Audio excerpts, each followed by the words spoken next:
Of course, it was the part of James Bond that brought Sean Connery fame, riches and good reviews. And his decision to return to the part in Never Say Never Again brought him greater fame, more riches and even better reviews. But I admire him most for his courageous decision 12 years ago to shed the comfortable overcoat of the ruthless 007 and to attempt to forge a career as a more serious actor. The Bond image then was a positive hindrance, and the result was that some of those early post-Bond films were frankly rather dull. But Connery overcame the burden of Bond to become one of our major actors. Sean Connery was born in Edinburgh during the Depression on the 25th of August 1930. He left school at 13 and tried a variety of jobs, including coffin polishing, a milkman, a steel worker, and an able seaman in the Navy. But it was his hobby, bodybuilding, that laid the cornerstone of his acting career. While he was in London to compete in the 1953 Mr. Universe contest, he auditioned successfully for a part in the hit stage musical South Pacific. From then on, he appeared in small television roles until he got his first lead as the prize fighter in the television production of Requiem for a Heavyweight in 1957. A 7-year contract with 20th Century Fox followed, and he appeared in a series of rarely remarkable films that did little for his career. But then along came Bond. Dr. No in 1961 was followed by 5 more James Bond films, all equally successful. When he finally cast off the part, he matured into a confident, often compelling actor, appearing in such movies as The Offence, The Hill, Robin and Marian, and 5 Days, One Summer, and finally returning to the part of Bond in the ironically titled Never Say Never Again. I hate the words exclusive interview because they never are, and Connery's been talking to the press of late. But he is an infuriatingly private man, and it's rare for him to come out and talk in front of an audience, as he does at the National Film Theatre tonight.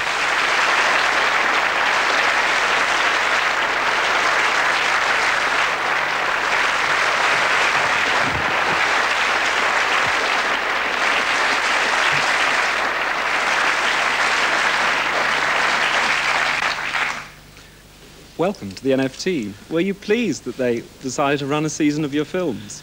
Absolutely thrilled. My God, it's a bit like the Inquisition here. It is written in the press already that it was your wife, Micheline, who invited you, suggested that you return to the role of James Bond. How did she do it? Where were you, and what did she say?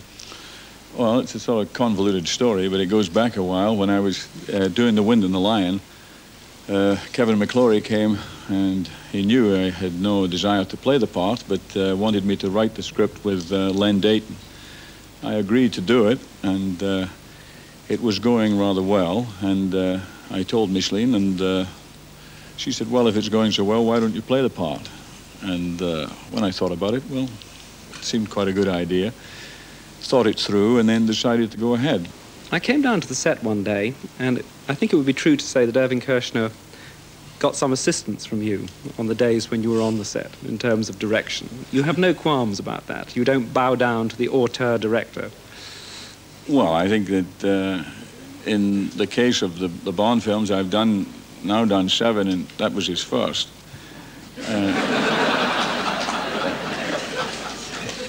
I think that if McClory had asked me to come in and do some writing on the film with Len Dayton, it was primarily because I've had experience in 6 previous ones.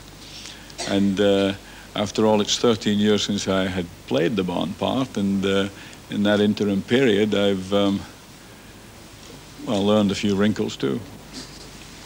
There's a whole host of writers, McClory himself and his partner and Dayton.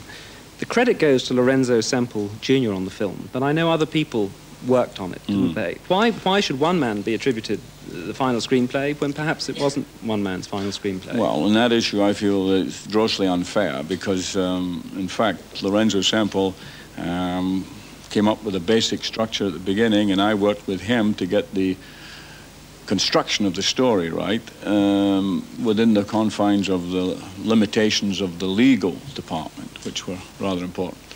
And having got that, it's like a stage A and then the stage B. The second stage was to be able to get the dialogue right. Unfortunately, Lorenzo is American. I don't mean that in a disrespectful way, but I mean it's basically the humor is very British, and with an American director and an American writer, it is a tendency to go towards American humor. And we were fortunate in being able to get Ian Lafreni and Dick Clement, who I, sorry to say, have no credit on the film and should have, because their contribution, the film would be zilch without it. And they pulled it back.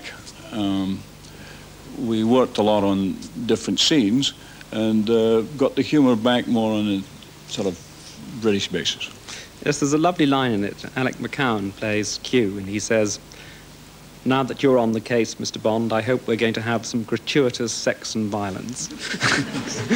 Yeah, I like that too, because no. But the time-honoured formula perhaps dictates the story more than anything else, does it really, in terms of what you expect the box office will, where the appetite will be created? Well, no, I don't agree with what you're saying at all.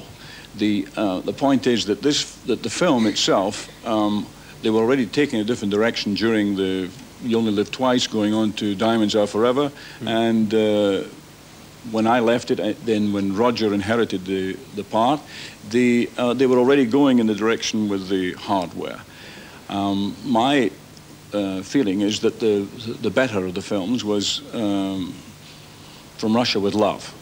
And so when I was going to be involved in the picture coming back, whatever the risk factor was going to be, whether I was too old, too bald, too fat, too Scottish, too whatever, that I was going to at least pull it back into the direction of where there were people who one would be interested in.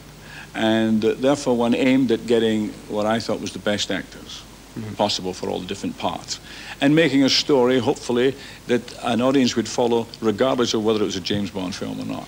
I mean, the most interesting of the casting was Klaus Marie Brandauer, who'd been known primarily to Western audiences from his performance as Mephisto, which I think got him an Oscar. Yeah. They filmed it, Best Bond film. I spoke to him during the filming of Never Say Never Again, and he said that in previous Bond films he'd seen, villains were black. He didn't believe people were black, they were grey. And it was quite a courageous approach to a part, wasn't it? He plays Largo, who is your main adversary. But in fact, there's a twinkle in his eyes. He's not someone who's just out for ultimate death, is he? No, I mean, that's why it was so important to get somebody. Once you have that caliber of actor, you start to get a whole different context of movie. You get a different fabric, you get a whole different relative relationship with everybody in the film. He, for example, is like the perennial con man. You have to believe in him, and I think he's one of the 10 best actors, certainly in Europe anyway. You must be Mr. James Bond, right? Monsieur Largo. Yes, right. Are you a man who enjoys games? Depends with whom I'm playing. Yeah. Shall we? Join us. These are my friends. They honored me by coming from all over the world to lose their money for my favorite charity. And what might that be? Children, orphan children. So, here we are. The game is called Domination. I designed it myself. But my problem is I've never yet found a worthy adversary. No doubt I shall disappoint you too. We'll see. Darling, this game has one objective: power. When you meet Americans who've seen not only this film, but your previous 6 and some others by other people, do they see Bond as quintessentially English, or do they see him as you say, someone from traditional tragedy or traditional drama? Well, I don't know how English he is. I mean, I'm from Edinburgh myself. They are said to speak...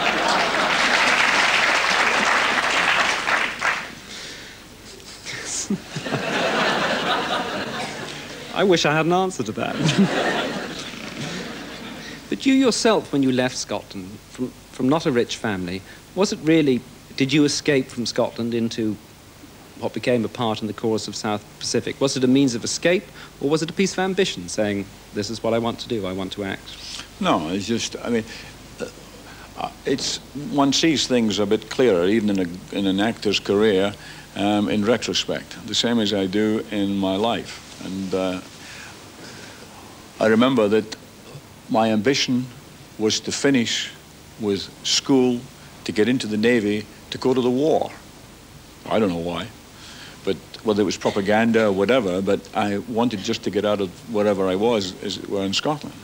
And just as soon as I possibly could, I went to the Navy and achieved ulcers and was out after 3 years.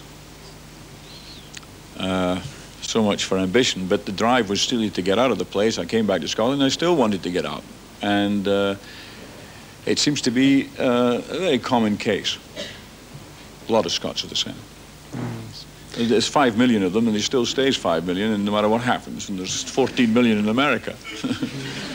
And in fact, I didn't really decide or had any decision to be an actor until I was after 1 year on tour. I'd done 3 months at Drury Lane Theatre, and then I was on tour for a year and all over Scotland, England, Ireland, Wales. And it was only when I was faced with the possibility of another tour for another year, and I was playing soccer in Manchester.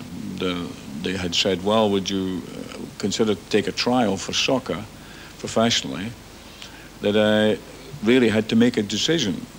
And an actor in the company called Robert Henderson said to me, well, I thought you'd be serious about being an actor. And I'd never really considered it before. And I talked it through with him. So it was really the first person in my life I had, I would think, genuine guidance from in a sense of a direction. Yes. Because from him, perhaps you obtained a sort of sentimental education. I mean, what someone else might have obtained at drama school or some form of university, didn't he encourage you to read? Yeah, well, in fact, it's, if you, I mean, I went to school at 9, left, what was I? Went to school at 5, I left school at 13.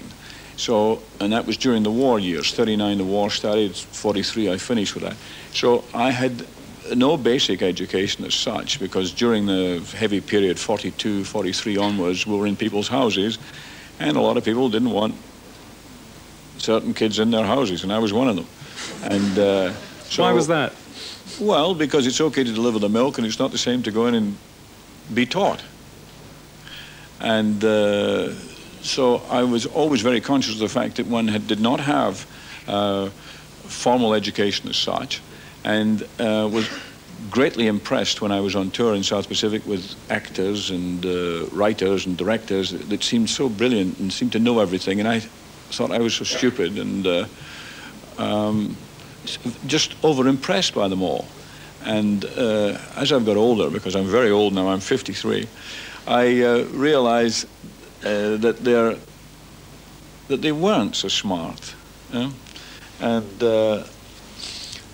but it was a great hurdle for me to overcome. And then this sentimental education, as you want to call it, by taking on a year in the libraries in Great Britain, I went through a whole course in literature, from all the Shaws, Shakespeare, War and Peace, Remembrance of Things Past, Seven Pillars of Wisdom, and a whole conglomerate of books. And coming out the other side, half of them I didn't understand. But the fact that I had made that jump is very important for one's own confidence. And in the life, that is very important to give for your own identity. Mm-hmm. And people, and that's why I'm not too easy on people who've had a very good opportunity to have a very good education, that rather poo-hoo it and dismiss it. By the time you were motoring with the Bonds, here you were with this image of this particular character. Did you, the decisions you made to choose other parts, like going to do Woman of Straw with Gina Lollobrigida, was that to play characters which were pretty well the opposite of the Bonds, or something that could express yourself a bit more than a slightly straitjacketed character? Yeah, without question. I mean, the problem was that the limitation of time on my part, or rather being able to offer myself or my services for a film, really imposed limitations. Something like The Hill, which was a 7-week picture, I did get that in, but then the others were back to back, and I found myself doing you know, 2 films at once, dubbing and looping at night and doing the other film during the day and probably picking up the other shots at the weekend. Yes. The hill in which you play the RSM who's been court-martialed and, like others, some die, has to run up and down this hill and be bullied generally by Sergeant Major, I think it was Harry Andrews, was it? Did you want to play the Sergeant Major part originally in that? Yeah, that's right. When I read it, in fact, I had lunch a couple of times with Sidney Lumet. We've done now 4 films together, but I didn't honestly believe that an American could make a film about the British Army or the British services, because I don't think, or I didn't think, that they would be totally conversant with it, because it's really quite different. And of course, on the rare occasion, I was wrong again. But because he made an extremely good film, very well cast and everything, but people tend to forget that film was a total failure. It got good critical reviews, but people didn't go along, did they? Absolutely, like a few others, one knows. What kind of a soldier are you? I'm a live one, unless Williams has got other plans for me. Discipline. The arm is run on discipline. I'm a regular soldier because I couldn't get a bloody job in Civvy Street. But I was a good toy, clockwork soldier, just like you are. You throw an order at me and I could pick it up like a dog picks up a bone. On your feet and you listen. No, you listen! 3 bloody years in the desert, 3 million years fighting underpaid gunmen, that's who we are. Treason! You're talking treason! Right! Get on your feet! Okay, treason. That's para 531, section 7. Any person committing any traitorous or mutinous practice may be sentenced to penal servitude for the term of his natural life. So you cry! All right. All I know is that I can't do things that don't make sense to me anymore. You can still live by the book. But it's out of date, it's stupid and out of date. So, you quit, eh? Glass house permanent for the rest of the war? Right. When you're choosing your scripts, and you must be sent many, people in America, John Wayne used to, perhaps Eastwood does now to an extent, with your eminence in the business, very often have, if not a political point, a specific philosophical point to make in the material they choose to use. Can you see that continuity through your films in the 70s and early 80s? Yeah, but more in retrospect than at the time of choosing. I wasn't so aware of it until afterwards. In fact, I was talking with a chap from The Guardian today who was talking about this kind of Puritanism, Scottish Puritanism, that runs through the parts and things, and then the choice. And it's very difficult to see why you choose a part and why you don't, and let things go as one has done. As I say, my response is immediately to what I think is a good writing. I certainly have an opinion. I mean, I think that, like, for example, on Outland, although Peter Hyams wrote the screenplay, and he came down to Spain and we sat and talked about it, and it was so kind of clear-cut. The guy was so smart and so decisive and everything that my argument against that with Peter was that he would have been running the station. Why was he the kind of third-rate cop who had been chased from one planet to the other, as it were? Yes, because he exposes corruption in the system. People are being fed drugs to work harder that ultimately kill them. Yeah, and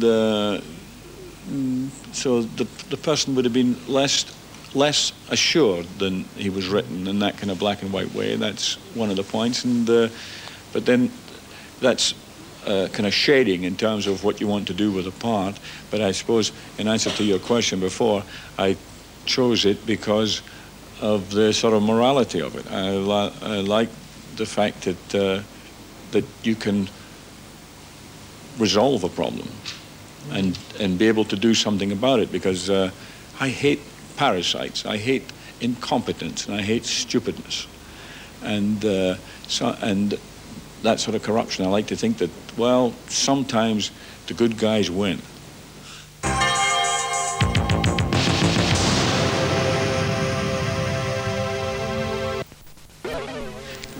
Part of your deal, I think, on Diamonds Forever was also that you could make a film of your own choosing, and you chose a play by John Hopkins. Yeah. Why was that? It wasn't to make further commercial gains, necessarily, was it? No, it was, I was of the opinion at the time that you could make pictures for $1 million. It would be good films, and I had been interested in the subject. It was called then Something Like the Truth, a stage play that John had written, and we'd worked on a few other projects, and I got Sidney Lumet, and we made the story. Not this story, yours, it was them. We had to change the title, so they called it The Offense. That was really for America, to accommodate it. But it's it never was going to be a film that was going to be a blockbuster or anything. It was obviously going to be a very serious subject about a policeman who's really can't handle the job anymore because he has no other side to his life. He has no home life, really. He has no relationship with his wife, and so it's just a disintegration of getting into his head. And I don't think that you see many films about that particular subject, and it didn't make a penny. She'll be fine, right as ninepence. In a couple of days you won't know the difference. Looking at her, she'll be as good as new. Isn't that something to be grateful for? Just, she isn't new. Good as new. She can't be, not again. He's been there, he's had her.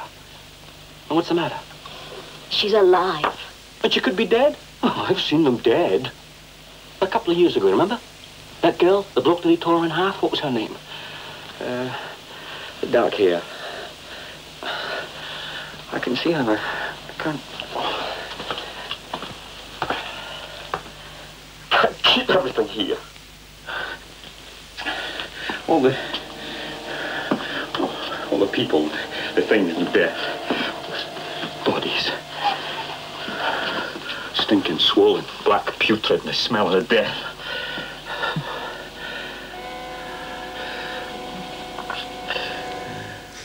I read that you accepted Women of Straw sight unseen, but exceptionally, you didn't accept Marnie from Alfred Hitchcock when he rang you up and said, do a movie, which is most unusual. Was Hitchcock miffed that you wanted to read the script? Because people normally yes, just say... Yes, he was. Yeah, he said that normally it was sufficient that he had offered the script, and I said, well, I have to play it, so I'd like to read it, because, you know, I could end up playing Bambi or something. How did you get on with Hitch? I mean, did he talk much to actors? Did he explain a lot to you? No, he never. I think he only gave me two directions all the time we made the film. It was very humorous and very... we had to do many retakes because he was producing and directing, and we had internal problems, but to do more with the blue screen, which is, you know, trying to do back projection and more technical problems than anything else. One time, I have a bad habit of when I'm listening to somebody, with my whole attention, my mouth opens. And I didn't realize I was doing it in a take, and he said that he didn't think anybody in the audience would be interested in my dental work. So, and then I also have a habit of, when I'm a bit up in a scene, I tend to talk too quickly. And after the take, he said, well, I think we will go one more time, and perhaps we'll inject some dog's feet, which meant pauses. And apart from that, nothing. He was terrific. In the mid-70s, beginning with the film The Wind and the Lion, the John Milius film where you play this Sultan of the Berbers, you chose to play larger and more romantic roles. Was that something that you instantly warmed to? Well, the writing of something always grabs me. And I mean, I think John Milius is an exceptional writer. I think he's a better writer than he is a director. And the film, I think, is very, very good and would have been really a fantastic movie with a different director. But the appeal of The Wind and the Lion for me was that it was such a great story about this character, and it was also based on a real person, and Lords of the Atlas, the books about Raizuli. And to put him in that setting against Hoover in America, that was just a terrific combination. And we shot the entire film in Spain. Yes. Almeria, was it? I mean, oh, everywhere. We were in Almeria, Madrid, Matas las Cañas, which is on the Atlantic coast, and Jerez, and God knows where. But equally within that sort of larger-than-life romantic period, you did The Man Who Would Be King, directed by John Huston, who I think initially wanted Humphrey Bogart and Clark Gable. Is that true? Well, yeah, because he'd been waiting 27 years to do it. He just kept working at it and working at it. I mean, it was for an actor, and Michael Caine would agree with me that it was, you know, just a dream. In fact, it's interesting, it's quite difficult stuff because you can't mess around. You can't miss a couple of words and paraphrase because of how it's structured. And it's only in, if you read the text, you'll see what one means. Yes. Is it true that Caine and you blocked out the scenes together, in fact? I mean, you invented your own tango as to how you were going to move through the parts. Well, we didn't dance very much together. I was using it as a metaphor. No, joking aside, it's true. We went off and worked with... I enjoyed that very much, and we did all the throne scenes, and because we had the most marvelous locations on the picture. We had a very, very good art director, which is very important on these movies. Having said that, of course, I immediately forgot his name. Any experts? Towner, Alex Trauner. Yes. Very, very good. Cut the top of a mountain, built this Kafiristan and everything. So it was a great, great. You couldn't go anywhere in it without finding something interesting to do or react to. Yes. Because in the Kipling book, your character, Danny, I mean, he embarks with Michael Caine to take over this state in order to rob them. And then he begins to think he really is a descendant of Alexander the Great. It's a form of interior madness. Did you play it like that? Well, yeah. I mean, it's a morality tale. You know, you mess around with the gods and they fix you. You know, he contested with Imbra, and then there's, of course, the other, the Freemasons aspect about it. I mean, I think it's an amazing story. It's only 22 pages as a short story, and how complete it is interesting in that we found at one stage Houston wanted to change it. Well, I don't know exactly, but the scene with Michael and I, there was a girl comes in and he's lying down, she starts wafting her sarong and she's got nothing on underneath and he's lying there, and I'm outside drilling the troops, of course, the good part. And well, originally it was the other way around. He was out drilling the troops. In fact, I think he was much better than I was because he was much funnier, if you remember the film. But Houston wanted to change that, and so we changed it. And there was another part we changed, and when we talked about it, he said it wouldn't matter what he changed in the film because the way he'd conceived it with Gladys Hill was of one person, the one man, and therefore the one half complemented the other, and that's why the relationship worked so well. And what, may I ask, did you think you were playing at? Charging the enemy single-handed? I got carried away. Here's the moment. The blood was up. Acting like some green lieutenant hoping to be mentioned in dispatches. A man of your age. Sorry. You ought to be ashamed of yourself. Sorry. Supposing you got killed, eh? Supposing that, where would I be at? Won't happen again. See it don't. And what'd you carry that arrow around for? No particular reason. I've never seen anything like it all my life.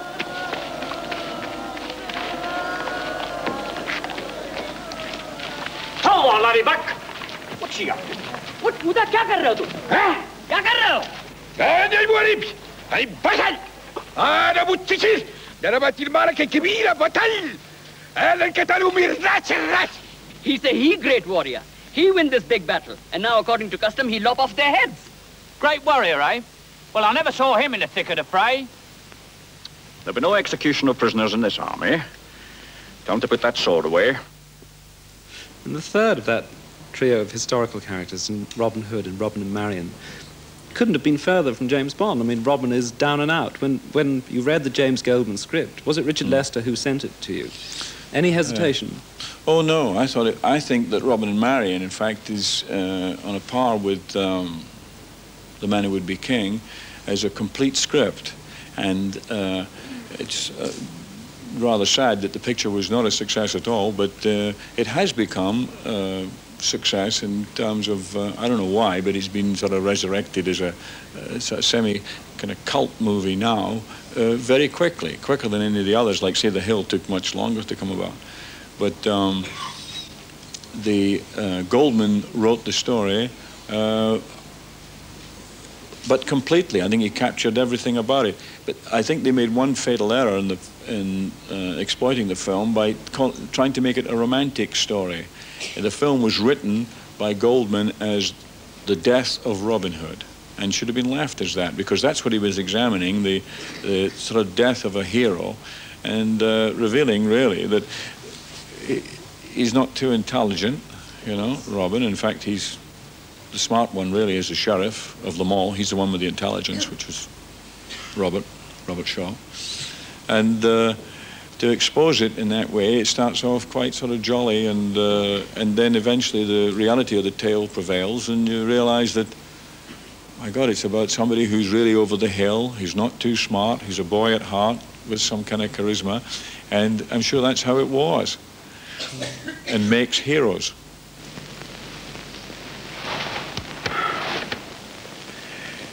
We'll have a time in the forest. You'll tend me till I'm well again. And then, great battles. We'll have a life to sing about.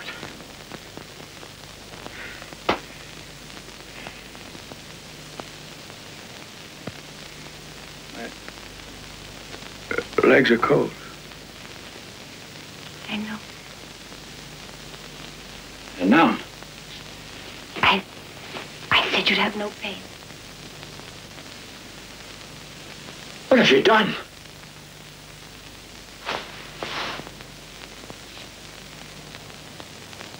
John? We're poisoned! Help me! No one can help you now. Jesus, Marian. Now is a time where perhaps one or two people from the floor would like to put their points. I'd like to ask you, of all the characters you've played over the years, which is the one that's most like yourself? The real Sean Connery. Well, probably a mixture of Robin and Marian, and Dravit and the man who would be king. Do you particularly like James Bond, or do you just find him a bloody nuisance? Do I particularly like James Bond, or just find him a bloody nuisance?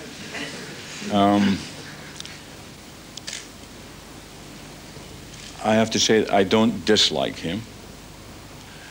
In terms of your career, now, did you go back to the part just because you felt you had to further your career, or did you go back because you really wanted well, that's a different question. No, I don't have that sort of strategy in terms of my career. I have to say that I decide entirely upon the response I have to what I read, regardless of the results. And I think it justifies itself with the amount of failures that run in terms of the amount of successes. I don't know if I answer your question. I think so. This man just... Yes. Sir. Why do you think you were originally chosen to act as James Bond in the very beginning? Why was I chosen to play James Bond? Well, there's a couple of reasons. First of all, Ian Fleming himself had the right to choose who was going to play the part. And the budget dictated greatly who it was going to be. And it was a real hot race between Cary Grant and me. And as they got me for 6,000, I was a winner. You had a reputation for moving well, didn't you? I'm a very good mover. It's a man waving a pamphlet just over there. Yeah, I'd like to throw a quote to you, Mr. Connery, if I may, from this magazine, which is the Sean Connery Appreciation Society, of which I have the pleasure of running myself. Thought I'd throw the plug in. It's an interview by Robert Ward in Spain, Marbella, where you live. And he asked you, of all your female co-stars, who was the most, or your most sexiest co-star in the film? And you said by far Michael Caine in The Man in Is that still true? That is perfectly true. And he is a good mover. probably rather a trivial question, but I wondered what on earth made you actually wear a hairpiece for the last film you did? Well, my hair is trivial, I admit.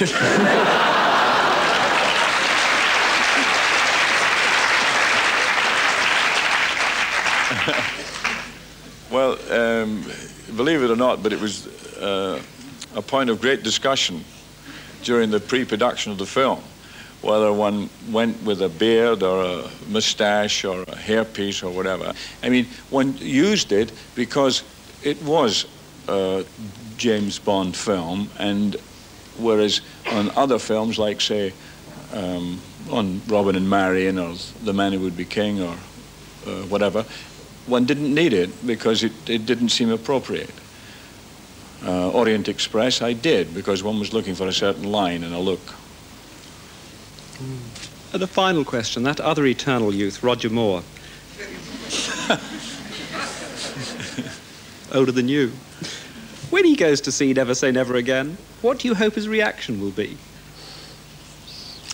Well, I don't know. Perhaps he's seen it. I think Roger's in Gstaad, and it's... Maybe he couldn't get in. It's very busy in Switzerland. But, no,